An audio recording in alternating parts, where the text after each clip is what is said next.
Tantor Audio, a division of Recorded Books, presents Dance is the Secret Event by Melisa Torres, narrated by Rachel F. Hirsch. Chapter 1. Ladies, you have a new dance teacher today, James tells us. I'm stretching on the floor with my level 3 teammates. We are listening to our coach, James, explain what we are going to be working on today. Why do we even need dance? Trista asks. Because dance can be the difference between polished versus sloppy gymnastics. The difference between winning and losing. If James says dance is how you win, then I am going to pay attention in dance class. I want a place in the all-around at our state meet. I really think I can do it. I placed in the all-around at the last 3 meets of the season. I wonder if state will be harder than a regular meet. State meet isn't just a regular meet, James continues, reading my mind. The competitors are going to be top-notch, and we need to step up our game. Cleaning up our form and dance is a place to do that. So, today, you are going to start with the dance rotation. Go get your tights on and head upstairs, he orders. We get up out of our splits and go into the lobby where our bags are in the cubbies along the wall. I get to my cubby first and pull out my gym bag. I rummage through and find my tights and ballet slippers. I sit down to put on my tights over my leotard as I listen to my teammates talk. Do you have the wolf Beanie Boo? Alexis asks Marissa. I have one that's a husky, not a wolf. His name is Slush. Is that the one you're thinking of? Marissa asks. I think so. Gray and white. Drew has it. It's so cute. That's my favorite one. Alexis says. Is there a bunny Beanie Boo? Savannah asks. Since I could care less about Beanie Boos, I stand up and finish pulling my tights on. Then I go to the stairs and up to the dance area. As much as I love my teammates, sometimes their chatter seems childish to me. After all, I am 10 years old, 2 years older than most of them. I wish I could fit in more and care about Beanie Boos, but I don't. I stand in the doorway of the dance studio and look at my reflection in the floor-to-ceiling dance room mirrors. I don't really look like a gymnast because I have on pink tights and black ballet slippers. But I don't look like a dancer either because my pink tights are pulled over my leotard. We do this so we can get back to our gymnastics workout faster after our ballet rotation. I walk to the middle of the room. There are mirrors and ballet bars on 3 walls and a window to the training area on the far left wall. What would it be like to be a real dancer? I think as I pull my hair up from a ponytail into a tucked-under half ponytail, which, with my crazy hair, looks like a bun. I have bright red hair with tiny curls that spring up everywhere. No amount of gel, spray, frizz-ease, or cream will put my curls down. I can hear my teammates running up the stairs like a herd of elephants. For a bunch of petite little 3rd graders, they sure do make a lot of noise. Is Megan still ignoring you at school? I hear Trista ask Savannah as they stumble through the doorway. Yes, but I know she doesn't like to. Savannah answers. Oh, hey, Paige. You got up here fast, Trista says. Not really. They were just slow getting on their tights because they were all busy talking. I shrug in response as they start doing gymnastics poses in front of the mirrors. Alexis runs over to the viewing window on the left wall. Look at the boys' team tumble. They're so sloppy, she says. This makes all the girls run over and look out the window. I can't believe Tyler lets them throw back tucks out of that garbage, Trista comments. Hello, girls, I hear someone say. We all turn to see our new ballet teacher. She is the tallest, thinnest woman I have ever seen. She is wearing pink tights with a black leotard over them. Around her waist is a black transparent knee-length flowing skirt. She makes our tights over our leotards look awkward. Her hair is in a perfect dark blonde bun, and she floats gracefully to the front of the room. I am your new madame. Our what? James said we had a new dance teacher, but I assumed she would be a coach, like our past dance teachers. This lady is not a gymnastics coach. Most gymnastics coaches used to be gymnasts. They are short and muscular, not tall and willowy. I am from the Salt Lake City Ballet Company, and I will be teaching you traditional ballet. Isn't that what we have been doing? Catherine hired me to prepare you for the state meet you have coming up. Take your place at the bar, and we will start with tendus.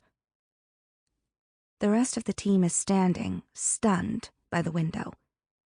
Her announcement to begin breaks the trance, and the girls start being their lively selves again. Trista cartwheels over to the other side of the room, while Savannah skips next to her. Marissa runs over to the bar at the back of the room, and Alexis sachets over to Marissa's bar. I look around, and the only bar left is the one by the window, so I walk over to it and stand next to the bar all by myself. Chapter 2. We are in place at the bars, but there is still a lot of talking going on. I seem to be the only one who notices the appalled expression of our new teacher. The ballet madame stands there staring at us quietly with a stern expression. Finally, my teammates stop talking and notice she is waiting for us. "Are you girls done wasting your time?" she asks us, a bit snooty. We have the good sense to nod. I feel embarrassed for my teammates, and I feel bad for this new teacher. She's obviously used to teaching at a formal establishment. Is ballet more intense than gymnastics? I wonder what a real studio is like. "Do you know why I am here?" she asks. We are silent, not sure whether we're supposed to answer the question or not. "I am here," she continues, "because Catherine feels that all her teams are lacking grace and quality to their performances. James has informed me you are in the middle of your competition season, and we only have 2 weeks to see improvement." She looks at us, and we look at her. I have never seen my team so quiet. "Correct dance will change your performances in a very subtle way. Judges and audiences will see it. They will feel it. They will enjoy your performance," she explains. She keeps saying the word performance. I don't think of our routines as a performance, or us as performers. I think of us as athletes doing a sport. "Are you girls ready to learn to dance?" We nod silently.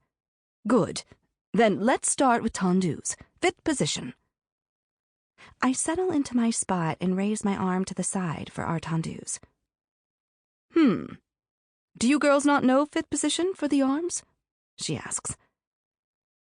None of us answer her question, because she is a little scary.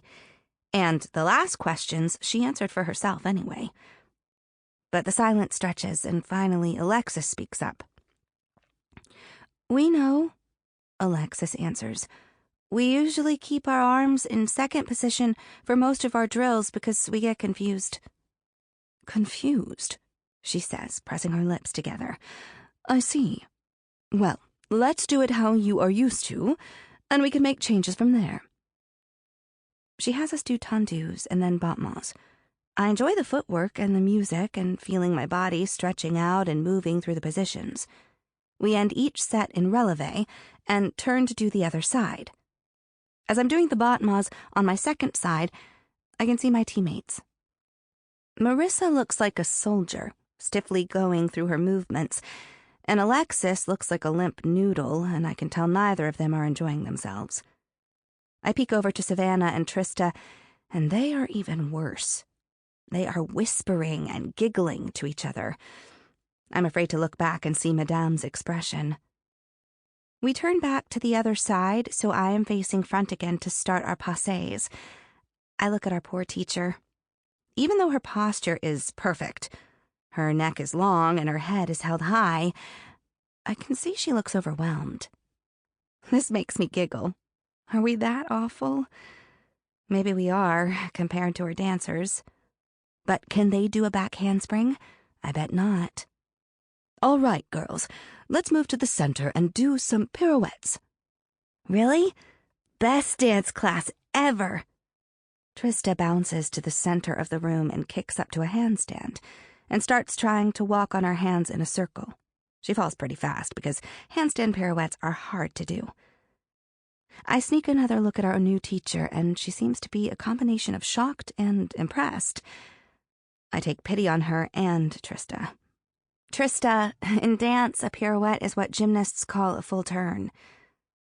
Oh, she says, bummed as she picks herself off the ground.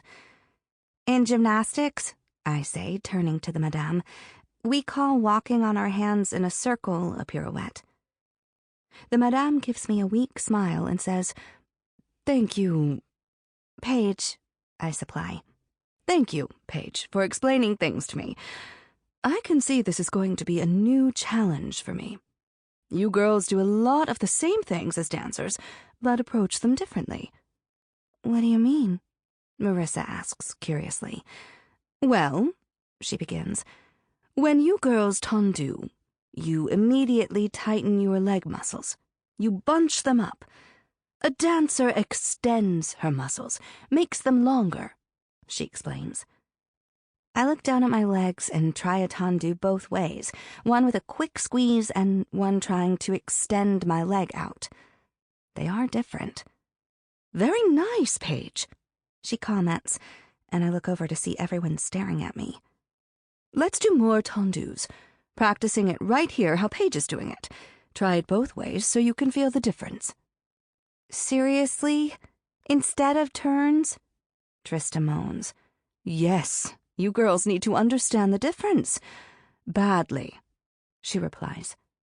"Way to ruin the fun, Paige," Trista mumbles under her breath. Chapter 3. After dance, we file down the stairs into the lobby. We head to our cubbies to take off our tights and ballet slippers and put our workout shorts over our leotards for the rest of our gymnastics practice. "That was so boring," Trista complains. "Yeah," Marissa agrees. "I would rather be doing gymnastics. But every other week is no big deal. I'm surprised we're even doing dance in the middle of season. We have our routines to work on," Trista continues. "But aren't we ready?" asks Marissa. "I mean, we did fine last meet. Not much left to work on," Marissa reasons. "For you, maybe," Trista mumbles under her breath. Then Savannah changes the subject and starts talking about her friends at school. I tune them out as I watch the ballet teacher, or Madame, talking to James. Based on his expression, he is not getting good news about our dance rotation. We are a bit of a disaster. We don't really know the arm positions. We only do leaps on our good side, and we know inside turns but not outside turns. On top of all that, she was frustrated that we hide our necks, have stressed out fingers, and stick our bums out too far. Yeah, I'm sure the report to James is not good. James finishes his conversation with the ballet teacher and walks over to us. "Ladies, get a drink and meet me at bars." We do as he says, and he is waiting for us at bars. "Well, ladies, apparently you have a long way to go in dance. Madame says Paige showed her there is hope and has requested to work with you every workout until state meet." "Twice a week? Every workout?" Trista screeches. "Yes, it's what will set you guys apart at state on beam and floor. Unlike the optional teams, we don't have much time." "Great. Thanks, Paige," Trista says sarcastically. "What did I do?" I ask. "You showed her we have hope," she sulks. This makes James and me laugh, which makes Trista sulk even more. "Okay, ladies, let's focus on bars. Start with 3 sets of 3 glides."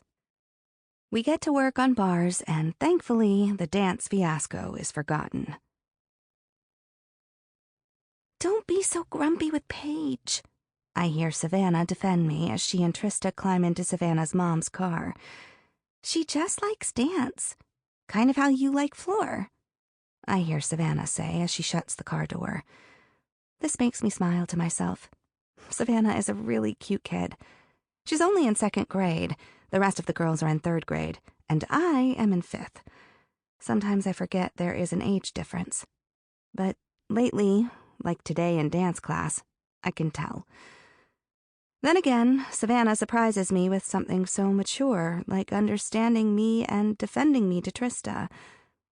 I let out a sigh and see my breath cloud up in front of me.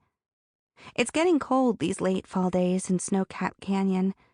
We live in Utah, surrounded by massive mountains. My house is way up at the top of one of the mountains. My guess is that it will be snowing by the end of the month. By state meet. The cold is starting to get to me since I'm only wearing a leotard, gymnastics shorts, and a sweatshirt.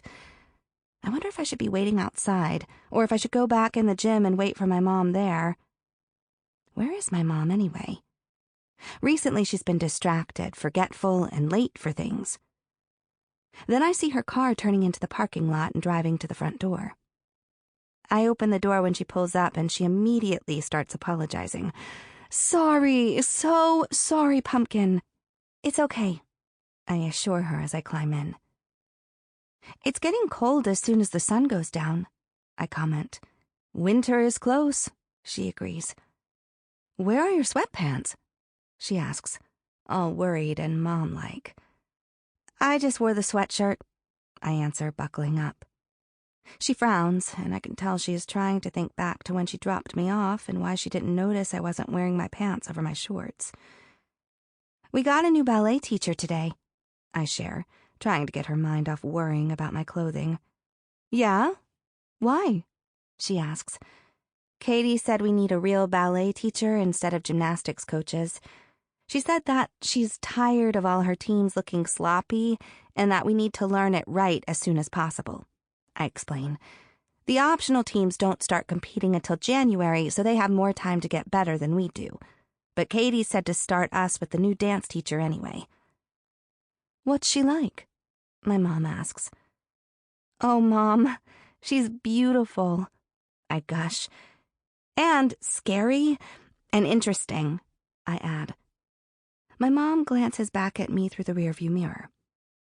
"How was she scary?" "Not scary, just stern, I guess.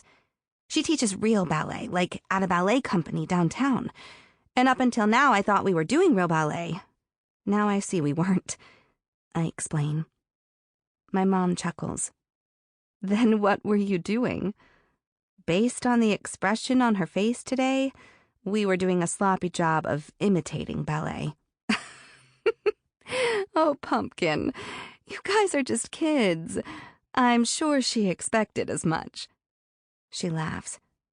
"Seriously, Mom, you should have seen her face," I say, and start giggling. I think she's never been in a room with gymnasts before. And we are kind of bouncy and loud," I say, laughing harder. My mom joins me with a little laugh. "Maybe this will be good. You guys can teach her to let loose a little, and she can teach you to take the dance part of your training more seriously." I'm silent for a moment. That is exactly right. It seems like Madame, whatever her name was, needed to laugh more. And my team, well, we definitely needed to respect dance more. "How many weeks until state?" my mom asks, breaking the silence. "2, I say, and I can hardly wait. I'm ready, and I really think I can place in the top 10 in the all-around." "What does James say?" my mom asks, referring to my coach. "That we're ready, and it's time to clean up our skills and our dance." "Do you feel ready?" she asks, glancing in the mirror again. "Yeah," I say. "Beam doesn't bother me like it does the other girls, and bars is no big deal. I'm thinking I can maybe place in the all-around," I admit. Chapter 4. I am never going to place in the all-around. "Red, what's going on over there?" James yells from the set of uneven bars to me at the quad bars. I just fell on my mill circle for the 3rd time. And honestly, I'm not sure what's going on. I look over at him and shrug. "Your turn with me anyway. Try it again here," he says. During the bars rotation, James works with us one at a time on the competition set of bars, while the rest of us practice on a set of 4 low bars called the quad bars. "Want to tell me why you keep stopping your wrists?" he asks. "I wasn't stopping my wrists," I defend myself. His gray eyes look at me for a second, and I feel bad I just talked back to him. But now I don't know what to say. Thankfully, he tries again. "Want to tell me what you were thinking about then?" "You told us to pretend it was a meet, and I did. And that's what happened." I frown. This makes James throw his head back and laugh. "Ha! You have such a good imagination that you were nervous over there?" "Well, yeah. Don't laugh. It was your idea." Okay, you're right." He tries to hide his smile and takes a breath. "Paige, you have competed 4 meets this season and managed to stay on bars all season. Why would you be nervous now, even if you're pretending?" "I don't know," I say lamely. Out of the corner of his eye, he sees Alexis do a sloppy front hip circle. "Keep those legs straight, Lex." Then he looks back at me, waiting for a real answer. "It's state," I say, as if this explains everything. "And, well, I pause, not saying I want to win, or that I think I can place in the all-around.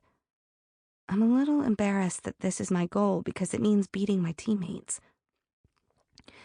"I want to do really well," I finish. "Of course you want to do well, but you're not going to do well working yourself up into a tizzy. You have the makings of a great bar worker. You're clean and you can swing." I nod, but I'm not sure what to say back. "Do a routine and let's see what the problem is," he instructs. I start with my glide, pullover, and front hip circle. I can do all of these skills easily. Then I do the shoot through with no problem and lift up my leg for the mill circle. I swing forward, but as I am coming around the bar to finish, my body stops. I swing backwards in a basket swing instead of ending back at the top of the bar where I started. "Let's stop here," James says as I swing myself back up to where I should have ended my mill circle. "Do you think about shifting your wrists, or do you just do it?" he asks. "I just do it," I answer. "And somehow today you have stopped doing it, and you can't make your mill circle around?" he asks, and I nod.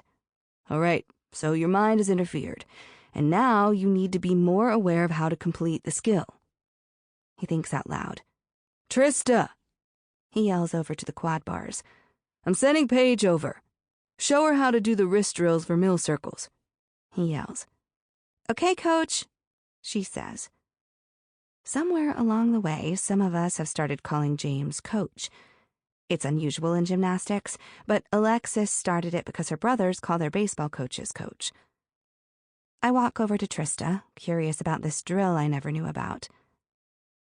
"Marissa, your turn," James yells. Marissa jumps down from her spot next to Trista and runs over to James's bar. "Wrist drills, huh?" Trista says as I walk up. I nod. "All you do is stand here and put your hands on the bar in a front grip with straight arms. Practice rotating them up like this," she says, showing me a few times. "The idea is that when you are coming around in the mill circle, you know how to shift your wrists instead of leaving them behind," she explains. I put my hands on the bar in a front grip position and practice rotating my hands from under the bar to the side. I practice this a few times, and I notice Trista is staring at me. "What?" I ask. "All those great bar routines and you never knew this before?" she asks. "I just didn't think about it, I guess," I admit. "Man, I think about everything on bars and I still can't get it," she shares. I drop my arms to my sides and frown. "You will, Trista. Not every event is going to be easy. We all have an event we hate," I say, trying to make her feel better. "What about Savannah? What's hard for her?" she asks with a pout. This makes me laugh. "I don't know yet. Maybe when she gets to level 10 it will get hard." I say, and we quietly giggle. Okay, ladies, time for dance, James yells, interrupting our fun. This gets a loud groan from Trista. Really, James? We have to do dance every practice? Every other week was bad enough, she whines. Until Julia says you look like dancers, it's every practice, he says. I signed up for gymnastics, not ballet. Ballet is so boring, Trista whines. Trista, do you want to be a floor champion? He asks. Yes, she says without hesitation. Then go get your tights on, he orders. I secretly like dance, so I start walking toward our cubbies to get my tights on. Not so fast, Red, James says, stopping me. Do you understand what Trista showed you? Yes, I confirm. Then let's see it, he says. You can be late to dance. A whole routine or just the mill circle? I ask. Let's do the whole thing since you only got 2 turns with me today, he says. I start with a glide and pull over with good form. I do a nice front hip circle, I make my shoot through, and then I lift up for my mill circle. I lean forward and circle around the bar. As I am coming back up to the top again, I feel my momentum slow, and I almost come to a stop. James puts a hand on my back before I fall backwards and suspends me leaning back at a 45-degree angle. Look at your wrists, he says. I look down and see they are kind of left behind the rest of my body, not lined up with my arms. Rotate them, please, he says. And when I do, he pushes me up to be on top of the bar. Finish, he says as he lets go of my back and steps away from me. I know he means to finish the routine. I do the basket swing, cut my leg over the bar, and finish up with my back hip circle and swing down dismount. Red, it's a common problem. Most people get it when they are learning the mill circle, not a year later. Don't think so much. It was working for you, he suggests. Yeah, okay, I agree. Dance, he says, and I nod. I hustle into the lobby and over to the cubbies. My teammates have already put their tights and ballet slippers on, and I can hear them walking up the stairs to the second floor. I'm looking forward to dance class. It's never frustrating. Chapter 5. I step in the room and my team is in their usual places. Marissa and Alexis on the bar on the back wall, and Savannah and Trista on the right wall, leaving the side by the window open for me. I cross the room to my lonely bar and easily pick up where they are doing tendu drills. I slide my feet forward and back in the tendus, and I take a deep breath. It feels good to let the music wash over me and let my legs move to the soothing sound of the classical music. The simple drills are easy compared to the last half hour of agony on bars. Dance is a whole lot easier than gymnastics. Stop, Madame says, going over to her phone to pause the music. Let's go over the arms again, she instructs. When you tendu to the front, I want your arm up here. When you tendu to the side, move your arm to the side. And when you tendu to the back, move your arm in front of you like this, she says. Practice it slow on your own, please. This is so basic, I'm not sure why we are going over it again. I look over at my teammates, and they look genuinely frustrated and confused about the arm positions. Am I the only one that thinks dance is easy? I know that Savannah learned skills in gymnastics without even thinking about how to do it. But now I see her forehead wrinkled up in concentration harder than I have ever seen as she tries to remember the arm positions and how they go with the different feet positions. Yes, that's right. Tuck your bums under, shoulders down, chin up. Be proud to show your pretty faces, Madame Julia says to us as she walks around the room checking our form. Better. Let's try again with music. We spend a lot of time correcting our arms and working on pressing our shoulders down. This means we do a lot of tendus. I honestly don't mind doing them over and over. It's relaxing, and I can feel myself growing longer and getting better with each of her corrections. But my teammates are growing weary of the repetition. When the music ends, we stop and immediately drop our tired arms. Then Madame tells us to line up in 2 corners of the room so we can practice leaps diagonally across the room. We are lined up in 2 lines waiting for the music when Katie pokes her head in. Sorry to interrupt. Julia, may I speak to you for a quick moment? Sure. Sample complete. Ready to continue?